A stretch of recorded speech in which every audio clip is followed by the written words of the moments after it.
Solamente Dios Padre sabe a quién se va a dirigir y quién le va a servir para su eterno trabajo. Hasta ahora los mensajes que María Paula ha recibido de la Virgen no han sido nada alegres. Al parecer exhorta a las personas a amarse las unas a las otras y a rezar frecuentemente, e incluye amenazas de desastres inminentes. Ella invitó a toda la gente para que recen y tengan fe, que no abandonen a Dios. Mi luz a través de ti, María Paula, ya es hora de que te el paraíso que Dios hizo para que vos nacieras y trabajaras para Él. Algunos de sus mensajes tienen una vertiente bastante oscura. Son del tipo de o rezamos o no sabemos lo que pasará. En septiembre de 1995, tras pasar más de un año investigando a María Paula, la Archidiócesis de Los Ángeles envió una circular a sus sacerdotes. En ella se declaraba que el fenómeno de Nuestra Señora de la Roca no contaba con la aprobación de la Iglesia. Sabíamos desde el principio que la gente tiende a ir a estos lugares con la esperanza de que suceda algo espectacular y no estaba necesariamente relacionado con la oración. Se ha dicho que solo una pequeña línea separa la devoción y la superstición, y cuando te adentras en la superstición, entras en un mundo de creencias sin base. No deben de apagarla nunca de los A María Paula no le preocupa que la archidiócesis rechace su ministerio. Yo estoy sintiendo mucha paz, porque la voz del cielo es la que me domina. Obedezco a la ley de la Iglesia en la tierra, pero también obedezco a Dios, las divinas órdenes que me dan de seguir adelante consolando a mis hermanos y trayéndolos a la paz de Dios. A los devotos de Nuestra Señora de la Roca no parece molestarles la decisión de la Iglesia sobre María Paula. Han sido atraídos hasta este remoto lugar porque está claro que son personas de fe, y ella tiene una conexión muy fuerte con ellos, una conexión emocional, una conexión espiritual. Se puede ver en las caras de estas personas cuando ella se acerca a la multitud. Todos quieren tocarla. Sí, realmente es una conexión muy poderosa.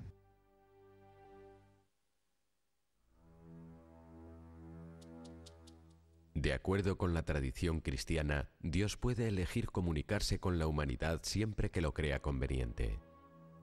La Iglesia Católica cree que históricamente una de las vías de hacerlo han sido las apariciones marianas. Durante siglos, la Iglesia ha estado evaluando todas esas apariciones para determinar su autenticidad. Desde el punto de vista de la Iglesia, estas cosas tienen varias explicaciones. En primer lugar, pueden ser genuinas. En segundo, pueden ser alucinaciones. Y en tercero, pueden ser diabólicas, es decir, obra del diablo. La Iglesia se toma muy seriamente las apariciones de la Virgen María. Las investiga todo lo que puede porque tiene el deber de asegurarse de que los creyentes no sean engañados, confundidos o dañados por la aparición.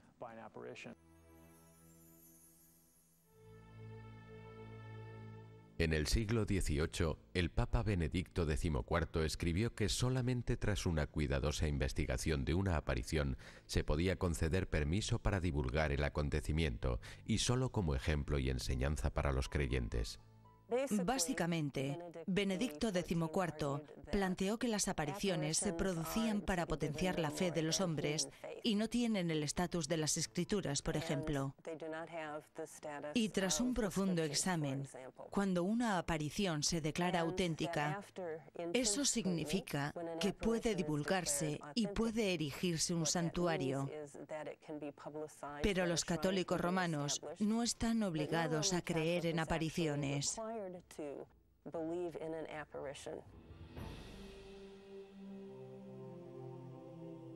En 1978, la Congregación para la Doctrina de la Fe del Vaticano señaló instrucciones generales para que los obispos evaluaran las pretendidas revelaciones privadas. La institución subrayó que es el obispo local la principal autoridad en los casos de apariciones. Sin embargo, en las circunstancias más difíciles, la congregación podía implicarse también. Al final llegaría la aprobación papal por medio de una visita personal del pontífice o alguna alusión a esa aparición en particular, pero no es nada demasiado formal. No hace muchos años, el Papa Juan Pablo II visitó Fátima y eso se consideró como un importante signo de aprobación.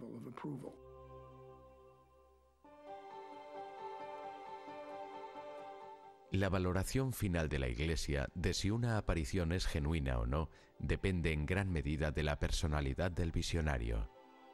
¿Tiene este individuo una personalidad estable? ¿Le está produciendo un buen efecto? ¿Es una persona que sigue humildemente los evangelios? Cualquier aspecto de teatralidad o sensacionalismo es generalmente considerada una razón para ni siquiera proceder a realizar la investigación.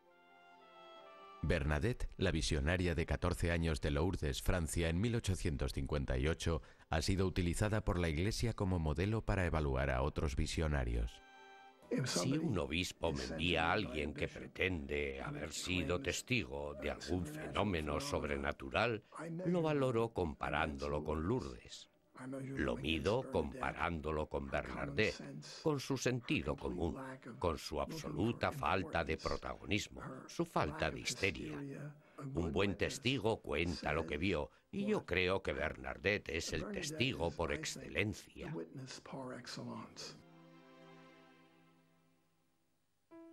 La Iglesia se hace cargo también de juzgar la calidad del mensaje que el visionario dice haber recibido de la Virgen. El mensaje tiene que ser completamente acorde con la fe cristiana y con las enseñanzas de la Iglesia, y debe tener también un cierto sentido común. Pues yo he hablado con personas que me han dicho que el mundo iba a saltar por los aires el próximo martes o cosas así, pero las enseñanzas de la Iglesia se mantienen al margen de cualquier revelación privada.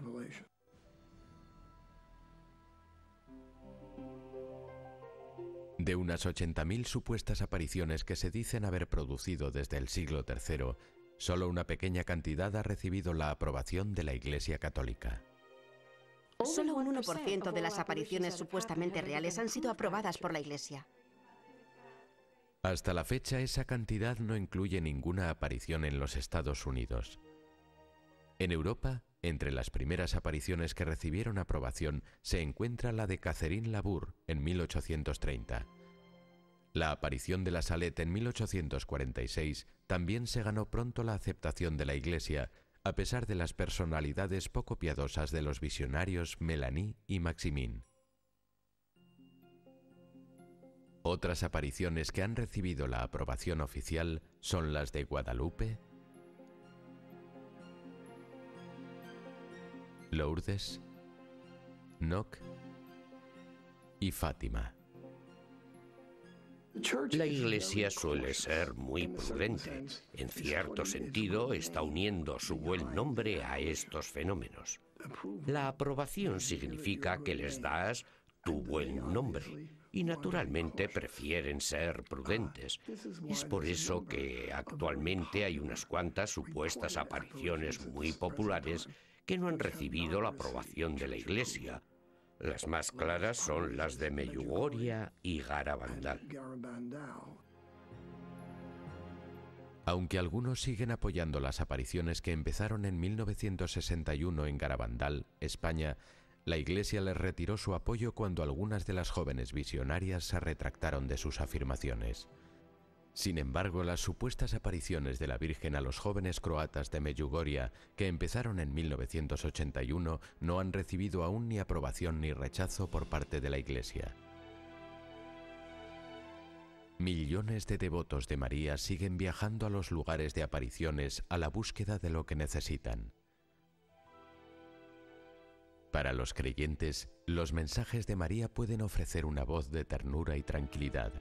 Su imagen puede reconfortar, aportando una fuente de esperanza. Sea o no una aparición autentificada por la Iglesia, algunos podrían decir que la fe en la bondad, la rectitud y el amor, todo lo que María representa, es el auténtico milagro.